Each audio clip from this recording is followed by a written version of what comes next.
Bruce Lee, and then Jean-Claude Van Damme, and then who? Nobody. Why? Bolo Yeung, puis Ji et ensuite qui? Personne ne sait pourquoi, pendant des décennies, la légende des arts martiaux Bolo Yeung est restée silencieuse sur son temps passé avec Bruce Lee. Maintenant, âgé, il a enfin parlé, et ses révélations ont envoyé des ondes de choc dans le monde des arts martiaux. Il a partagé des vérités cachées et mis en lumière les luttes inavouées de Lee. Les mots de Yeung ont déclenché des débats enflammés parmi les fans, qui sont furieux de ce qu'ils entendent. Bruce Lee n'était pas ce que tout le monde pensait, affirme Yeung. Mais pourquoi a-t-il choisi de briser son silence maintenant, et qu'est-ce que cela signifie pour l'héritage intouchable de Lee? Les réponses sont stupéfiantes. Bolo Yeung, l'ascension d'une icône des arts martiaux jeunesse précoce. Bolo Yeung est né à Guangzhou, en Chine. Il a eu un début humble qui ne laissait rien présager de la gloire internationale qu'il atteindrait un jour. Yeung était le fils d'un homme d'affaires et d'une femme au foyer, et il a grandi dans une Chine en guerre, marquée par l'incertitude et le bouleversement. Pourtant, au milieu du chaos, Yeung a découvert une passion qui définirait sa vie, les arts martiaux. À seulement 4 ans, il a commencé à apprendre le kung-fu sous la tutelle de maîtres locaux. Cela a allumé en lui un feu pour la discipline et l'excellence physique qui ne s'est jamais éteint. À l'âge de 10 ans, son athlétisme naturel et sa soif de défi l'ont poussé à explorer d'autres pursuits comme l'acrobatie et l'haltérophilie. Sa détermination impressionnante l'a distingué. À la fin de sa vingtaine, il est devenu l'un des haltérophiles les plus redoutables de Chine. Le succès de Yeung était indéniable, mais son avenir en Chine était limité par les strictes contraintes du régime communiste. Au milieu des années 1960, une période de tension politique et de révolution, Yeung a pris une décision audacieuse, quitter son pays natal pour chercher la liberté et les opportunités à Hong Kong. À Hong Kong, le parcours de Yeung n'a rien eu de facile. Il n'avait guère plus que ses compétences en arts martiaux et un désir de réussir. Yeung a travaillé sans relâche pour trouver sa place. Sa percée est arrivée quand il a été embauché comme entraîneur de musculation dans une salle locale. Avec sa poitrine massive et sa carrure musclée, musculation. Yeung a rapidement gagné le respect de ses pairs. Bientôt, son physique est devenu son atout le plus précieux. C'est pendant cette période que le régime d'entraînement de Yeung, qui combinait arts martiaux, musculation et une dédication implacable, a commencé à façonner l'image iconique qu'il projeterait plus tard à l'écran. Le monde de la musculation a pris note. Yeung a concouru et dominé les championnats locaux. Il a remporté le prestigieux titre de Monsieur Hong Kong, un titre qu'il détiendra pendant une étonnante période de 10 ans. En 1970, la réputation de Yeung en tant que powerhouse dans le monde de l'haltérophilie et des arts martiaux l'avait déjà distingué, mais le monde du cinéma restait un rêve lointain.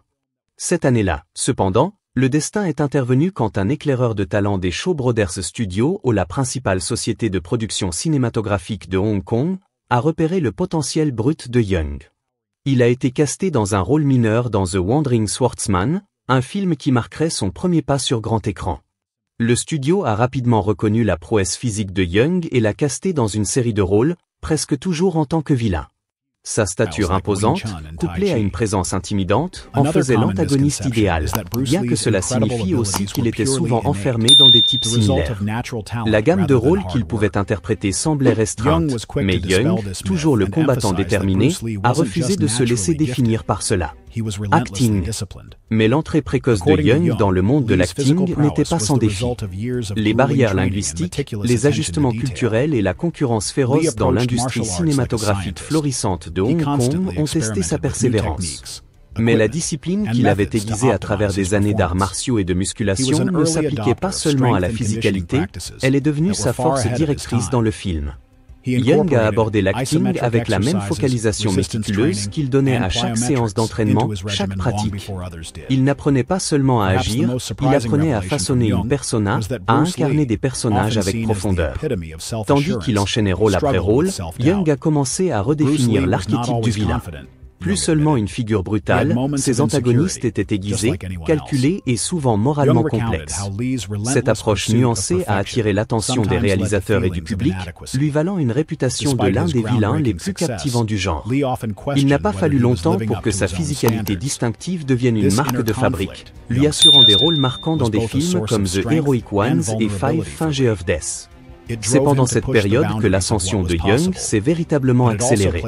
Mais juste au moment où sa carrière prenait de l'élan, quelque chose d'inattendu s'est produit qui l'a propulsé au niveau supérieur. Entrée, Bruce Lee. Bruce Lee était déjà une star montante.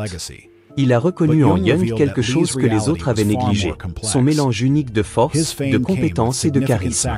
Cette reconnaissance mènerait à une collaboration qui reste légendaire à ce jour. Tandis que Young se préparait à travailler aux côtés de Lee, sa carrière était au bord de la transformation.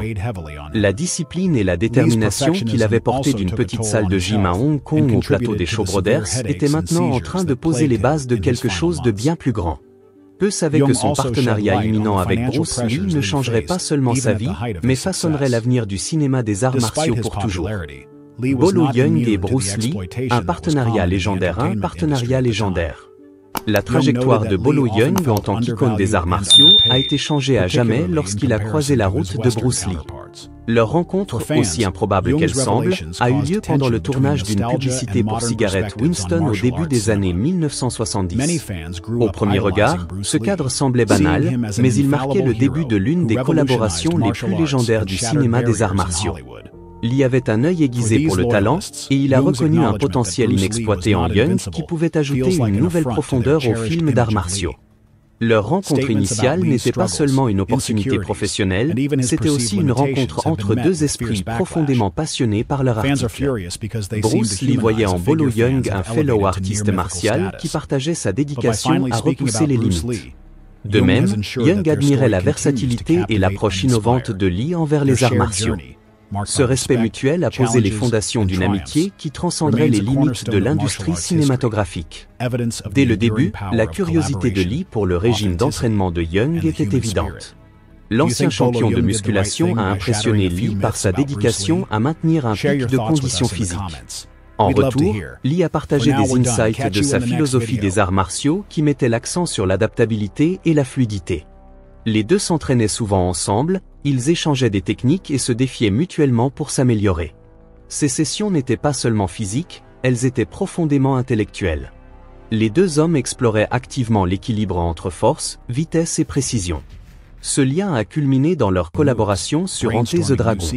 Ce film de 1973 a redéfini le cinéma des arts martiaux.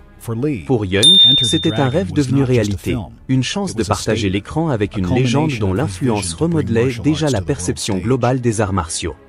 Pour Lee, la stature imposante et la persona disciplinée de Young étaient le complément parfait à sa vision pour le film. Derrière les coulisses, la production de Enter the Dragon était aussi intense que ses séquences de combat. Bruce Lee était toujours le perfectionniste, il adoptait une approche en haut pour chaque aspect du film, de la chorégraphie aux angles de caméra. Il croyait que chaque mouvement et chaque frame devait transmettre action, émotion et histoire. Young a rapidement découvert que travailler avec Lee exigeait plus que des capacités physiques. Cela demandait une focalisation mentale et une compréhension du récit plus profond raconté à travers chaque combat. L'un des aspects les plus mémorable de leur collaboration était la scène de combat entre le personnage de Lee et celui de Young. Cette séquence, renommée pour sa précision et son intensité, a été minutieusement planifiée. Lee a chorégraphié chaque mouvement pour s'assurer qu'il mettait en valeur un contraste net entre son agilité et la puissance brute de Young. La scène est devenue un classique instantané. Pendant des années, elle a été célébrée pour son mélange seamless de techniques des arts martiaux et de storytelling cinématographique. Intéressant, les deux acteurs ont gardé leur propre nom dans le film, avec Lee jouant une version de lui-même et Young prenant le rôle de Bolo. C'était un choix unique pour l'époque, mais ce film avait les deux hommes jouant eux-mêmes, contribuant au réalisme du film et à la connexion intense entre les vies réelles des acteurs et leurs personas à l'écran. Cela a aussi ajouté une couche supplémentaire d'intrigue pour le public, sachant que les figures largées d'N-Life qu'ils regardaient à l'écran jouaient des versions d'eux-mêmes. Young se rappelait la nature épuisante du tournage avec Lee, qui insistait pour performer chaque séquence à répétition jusqu'à ce qu'elle réponde à ses standards exigeants. Certaines scènes ont requis des dizaines de prises. Malgré les exigences physiques, Young respectait l'engagement de Lee envers l'excellence. Il comprenait que cette attention aux détails était ce qui le distinguait des autres artistes martiaux devenus acteurs de l'époque. Bruce Lee n'était pas juste un combattant, a un jour remarqué Young. C'était un artiste et il traitait chaque scène comme une masterpiece. Au-delà des aspects techniques, Ante the Dragon était aussi un milestone culturel. En tant que l'une des premières grandes collaborations entre les industries cinématographiques des États-Unis et de Hong Kong, il a introduit un public global au cinéma des arts martiaux d'une manière qui n'avait jamais été faite auparavant. Pour Yeung, le film était une porte d'entrée vers la reconnaissance internationale. Il l'a élevé d'une star locale de Hong Kong à un nom global. Son portrayal de Bolo, l'exécuteur principal du vilain, est devenu iconique et a scellé son statut comme l'un des antagonistes les plus mémorables du genre. L'héritage. Hors caméra, la camaraderie entre Lee et Yeung a continué à grandir. Ils se liaient sur leur compréhension partagée des sacrifices requis pour réussir dans les arts martiaux et le cinéma. Les deux hommes avaient affronté leur part de défis, Lee en brisant les stéréotypes sur les acteurs asiatiques à Hollywood, et Yeung en surmontant les barrières culturelles et linguistiques dans l'industrie cinématographique de Hong Kong. Leur conversation s'étendait souvent au-delà des arts martiaux et plongeait dans des sujets comme la philosophie, la fitness et la poursuite de l'excellence. Yeung a aussi été témoin du travail acharné de Lee de première main. Il a décrit comment Lee arrivait sur le set tôt et partait tard. Lee revoyait souvent les foutages et affinait la chorégraphie bien après que les autres aient fini pour la journée. La passion de Lee pour son art était contagieuse, elle inspirait tout le monde autour de lui, y compris Yeung. C'est pendant ces moments que Yeung a vraiment compris ce qui faisait de Lee une légende, non seulement sa compétence, mais son drive relentless à innover et s'améliorer. Un autre aspect de la personnalité de Lee qui a laissé une impression durable sur Yeung était sa générosité. Malgré son statut de superstar, Lee restait approchable et eager à partager sa connaissance. Pendant le tournage de Ante the Dragon, Lee prenait souvent le temps de mentor les membres de la distribution plus jeunes et les extras. Yeung était déjà un artiste martial aguerri, mais trouvait ses interactions inestimables. Mais ce n'était pas tout travail et pas de jeu. Yeung se rappelait avec tendresse des moments de légèreté entre les prises. Lee lançait des blagues ou performait des démonstrations impromptues de son fameux one-inch punch. Ces moments plus légers offraient un contraste stark à l'intensité de leur bataille à l'écran et mettaient en lumière la nature multifacette de leur relation. Tandis que Ante the Dragon est devenu l'acte final de la carrière illustre de Bruce Lee, c'était une rampe de lancement pour Bolo Yeung. Le succès global du film a ouvert des portes pour Yeung qu'il n'avait jamais imaginées. Des offres d'études internationales ont commencé à affluer, et Yeung s'est retrouvé entrant dans une nouvelle phase de sa carrière, une qui mènerait éventuellement à des rôles iconiques dans des films comme Bloodsport. Mais Yeung n'a jamais oublié l'impact que Lee a eu sur sa vie. Il créditait souvent Lee de lui avoir enseigné l'importance de blender la physicalité avec l'émotion, une leçon qui est devenue un cornerstone de son style d'acting. Les révélations choquantes. Quand Bolo Yeung a enfin brisé son silence sur Bruce Lee, le monde des arts martiaux n'était pas préparé à la profondeur de ces révélations. Il a parlé avec la candeur qui est devenue sa marque de fabrique et a peint un tableau vivant de l'éthique de travail de Lee, de son génie créatif et des défis personnels qu'il a affrontés. Pour les fans, ces insights étaient à la fois awe-inspiring et unsettling, ils offraient une nouvelle perspective sur la légende des arts martiaux qui semblait larger than life. Selon Yeung, la dédication de Bruce Lee à son art était inégalée. Sur le set de Ante the Dragon, Lee n'était pas juste la star, il était la force motrice derrière chaque détail du film. Bruce Lee n'était pas quelqu'un qui se contentait de se montrer pour performer, a dit Yeung. Il vivait et respirait chaque moment sur le set. Lee a personnellement chorégraphié les scènes de combat et passait souvent des heures à perfectionner une seule séquence pour s'assurer qu'elle soit à la fois visuellement stunning et émotionnellement résonante. Yeung a décrit comment l'insistance de Lee sur le réalisme échappait chaque aspect de la production. Contrairement à beaucoup de stars d'action de l'époque, Lee refusait d'utiliser des doublures ou des effets exagérés. Chaque punch, kick et mouvement devaient être authentiques. Yeung se rappelait comment Lee filmait la même séquence de combat encore et encore, parfois demandant plus de 20 prises jusqu'à ce que chaque angle et mouvement s'alignait parfaitement. Il était un perfectionniste jusqu'au bout, a remarqué Yeung. Bruce Lee n'était pas prêt à compromettre, peu importe à quel point le processus devenait grueling. Ce drive relentless s'étendait au-delà de la caméra. Yeung a révélé que même pendant les pauses, Lee pouvait souvent être trouvé en train de répéter des mouvements, de brainstormer de nouvelles séquences ou d'engager des discussions philosophiques sur les arts martiaux. Pour Lee, Ante the Dragon n'était pas juste un film, c'était une déclaration, une culmination de sa vision pour amener les arts martiaux sur la scène mondiale.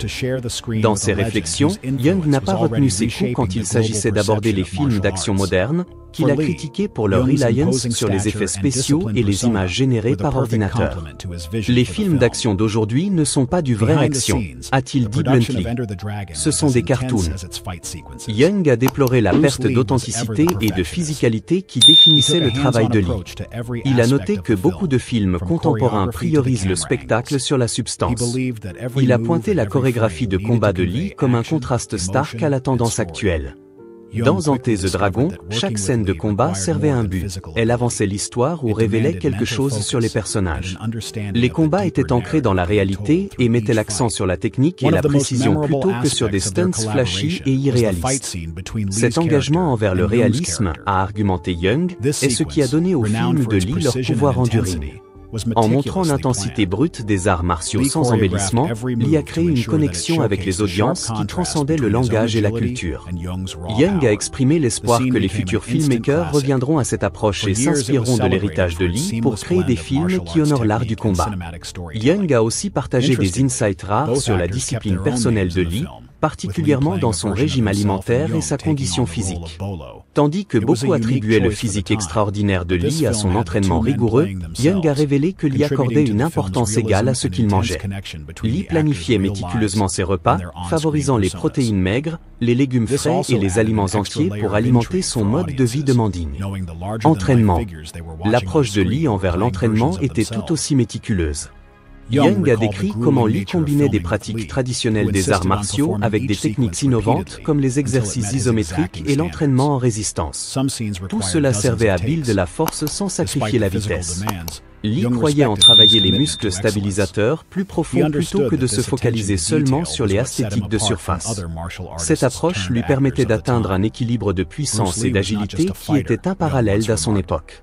L'un des aspects les plus striking du régime de Lee, selon Young, était son emphasis sur l'entraînement mental. Lee voyait l'esprit comme l'arme ultime. Il est capable de pousser le corps au-delà de ses limites perçues, a dit Young. Il pratiquait des techniques de visualisation et de méditation, rappelant souvent à Young que la vraie force vient de l'intérieur. Bruce Lee ne construisait pas juste des muscles, a dit Young. Il construisait la maîtrise. Malgré sa confiance extérieure et son succès, Young a révélé que Bruce Lee affrontait des défis significatifs derrière les coulisses. L'ascension météorique de Lee à la gloire apportait avec elle une immense pression, et il luttait pour équilibrer ses ambitions professionnelles avec sa vie personnelle. Young a décrit comment Lee travaillait souvent jusqu'à l'épuisement. Il était drivé par une peur de l'échec et un désir de se prouver dans une industrie qui n'était pas toujours welcoming envers les acteurs asiatiques. Le parcours de Lee était encore compliqué par le poids des attentes culturelles. En tant que l'un des premiers acteurs asiatiques à atteindre une stardom globale, Lee se sentait une responsabilité profonde à challenger les stéréotypes et à paver la voie pour les autres. Ces pressions ont pris un toll sur la santé de Lee, et elles ont culminé dans les maux de tête sévères et les crises qu'il a expérimentées dans les mois menant à sa mort prématurée. Young a noté que tandis que Lee parlait rarement de ses luttes, ceux qui étaient proches de lui pouvaient voir l'astreint. Pourtant, même dans ses moments les plus challenging, Lee n'a jamais vacillé dans son engagement envers son article. Il donnait tout ce qu'il avait, a dit Young. Et c'est ce qui le rendait extraordinaire. Tandis que Bolo Young parle enfin de Bruce Lee, un tableau plus complexe de l'icône des arts martiaux commence à émerger. Lee n'était pas juste une légende flawless, c'était un homme de contradiction. Il était discipliné mais burdened, confiant mais vulnérable. Ces révélations ajoutent de la profondeur à l'héritage de Lee et rappellent aux fans que la grandeur vient souvent avec un coût. L'héritage de Bruce Lee est aussi enduring qu'il est multifaceted. À travers sa dédication, sa discipline et sa poursuite inrelentie de l'excellence, Lee a laissé une marque indélébile sur le monde. Et à travers les mots de ceux qui le connaissaient le mieux, comme Bolo Young, son histoire continue d'inspirer et de captiver les audiences autour du globe. Ce que Bruce Lee n'était pas. Les récentes révélations de Bolo Young ont secoué les fondations du statut légendaire de Bruce Lee, chalanguant les croyances longuement tenues sur la vie de l'artiste martial, ses méthodes d'entraînement et sa personnalité. Tandis que Young exprimait un profond respect et une admiration pour Lee, il a aussi dévoilé des insights Light qui peigne un tableau plus complexe de l'homme derrière le mythe. Les fans, fiers Lee loyal à l'image de Lee, ont été laissés à la fois intrigués et furieux par l'honnêteté inflinching de Young. L'un des mythes les plus enduring sur Bruce Lee est qu'il était un combattant invincible, capable de vaincre n'importe qui au combat. Cependant, la perspective de Young révèle une réalité plus nuancée. Bruce Lee n'était pas invincible, a expliqué Young. Il était humain, comme nous tous. Tandis que les compétences extraordinaires de Lee et ses réflexes lightning fast étaient indéniables, Young a pointé que même Lee acknowledged ses limitations. La philosophie de Lee, le Jeet Kune Do, mettait l'accent sur l'adaptabilité et l'apprentissage de chaque encounter. Cela signifiait qu'il comprenait l'importance de perdre comme un moyen de grandir. Young a raconté des sessions de sparring où Lee se plaçait intentionnellement dans des positions désavantageuses pour tester sa capacité à récupérer et s'adapter. Cela, a argumenté Young, était la hallmark du génie de Lee. Non pas qu'il était imbitable, mais qu'il apprenait constamment comment surmonter les défis. Beaucoup de fans croient que les compétences de Bruce Lee étaient rooted solely dans les disciplines traditionnelles des arts martiaux comme le Wing Chun. Cependant, Young a révélé que l'approche de Lee était bien plus éclectique et forward-thinking. Il n'était pas bound par la tradition, a dit Young. Il croyait apprendre ce qui marchait et à discarder le reste. Le style d'arts martiaux de Lee, le Jeet Kune Do, était un départ révolutionnaire de la rigidité des systèmes traditionnels. Lee incorporait des éléments du boxing, de l'escrime, du judo et du combat au bâton philippin dans son répertoire. Cette fusion de styles permettait à Lee de créer un système de combat dynamique et highly effectif qui mettait l'accent sur la praticité et l'efficacité. Young se rappelait avoir regardé Lee expérimenter avec des techniques pendant les sessions d'entraînement, souvent combinant des moves de discipline seemingly unrelated pour créer quelque chose d'entièrement nouveau. Young a aussi débunké l'idée que Lee dismissait toutes les pratiques traditionnelles. Tandis que Lee était critique envers les systèmes d'arts martiaux qui priorisaient la forme sur la fonction, il respectait profondément les principes fondationnels de style comme le Wing Chun et le Tai Chi. Une autre misconception commune est que les abilities incroyables de Bruce Lee étaient purely innettes, le résultat d'un talent naturel plutôt que d'un travail acharné. Young a été quick à dispel ce mythe et à emphasis de que Bruce Lee n'était pas juste naturally gifted, il était relentlessly disciplined. Selon Young, la prouesse physique de Lee était le résultat d'années d'entraînement grueling et d'une attention méticuleuse aux détails. Lee abordait les arts martiaux comme un scientifique. Il expérimentait constamment avec de nouvelles techniques, équipements et méthodes pour optimiser sa performance. Il était un early adopté de pratiques de strength and conditioning qui étaient phare raide de son temps. Il incorporait des exercices isométriques, de l'entraînement en résistance et des pliométriques dans son régime bien avant que les autres ne le fassent. Peut-être la révélation la plus surprenante de Young était que Bruce Lee, souvent vu comme l'épitome de l'assurance de soi, luttait avec le self-doubt. Bruce Lee n'était pas toujours confiant, a admis Young. Il avait des moments d'insécurité, comme n'importe qui d'autre. Young a raconté comment la poursuite relentless de la perfection de Lee menait parfois à des sentiments d'inadéquation. Malgré son succès groundbreaking, Lee questionnait souvent s'il vivait up à ses propres standards. Ce conflit inné, a suggéré Young, était à la fois une source de force et de vulnérabilité pour Lee. Cela le drivait à pousser les boundaries de ce qui était possible, mais cela plaçait aussi une immense pression sur lui pour réussir. Pour les fans, la vie de Bruce Lee peut sembler comme l'ultime success story, une ascension météorique à la gloire, une adoration globale et un héritage lasting. Mais Young a révélé que la réalité de Lee était far more complexe. Sa gloire venait avec des sacrifices significatifs, particulièrement dans sa vie personnelle. Young a décrit comment les demandes de la carrière de Lee le gardaient souvent éloigné de sa famille. Cette distance était une source de guilt qui pesait heavily sur lui. Le perfectionnisme de Lee prenait aussi un toll sur sa santé et contribuait aux maux de tête sévères et aux crises qui le plaguent dans ces derniers mois. Young a aussi shed light sur les pressions financières que Lee affrontait, même au height de son succès.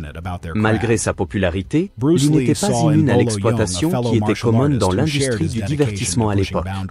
Young a noté que Lee se sentait souvent undervalued et underpaid, particulièrement en comparaison à ses counterparts occidentaux. Pour les fans, les révélations de Young ont causé une tension entre la nostalgie et les perspectives modernes sur le cinéma des arts martiaux. Beaucoup de fans ont grandi en idolâtrant Bruce Lee, le voyant comme un héros infaillible qui a révolutionné les arts martiaux et shattered les barrières à Hollywood. Pour ces loyalistes, l'acknowledgement de Young que Bruce Lee n'était pas invincible semble comme un affront à leur image cherische de Lee. Les statements sur les luttes de Lee, ses insécurités et même ses limitations perçues ont été à fierce backlash. Les fans sont furieux parce qu'ils semblent humaniser une figure que les fans ont élevée à un statut mythique. Mais en parlant enfin de Bruce Lee, Young a assuré que leur histoire continue de captiver et d'inspirer. Leur parcours partagé, marqué par le respect, les défis et les triomphes, reste un cornerstone de l'histoire des arts martiaux, évidence de la power enduring de la collaboration, de l'authenticité et de l'esprit humain. Pensez-vous que Bolo Yeung a fait la bonne chose en brisant quelques mythes sur Bruce Lee? Partagez vos pensées avec nous dans les commentaires, nous adorions les entendre. Pour l'instant, on en a fini. À la prochaine vidéo.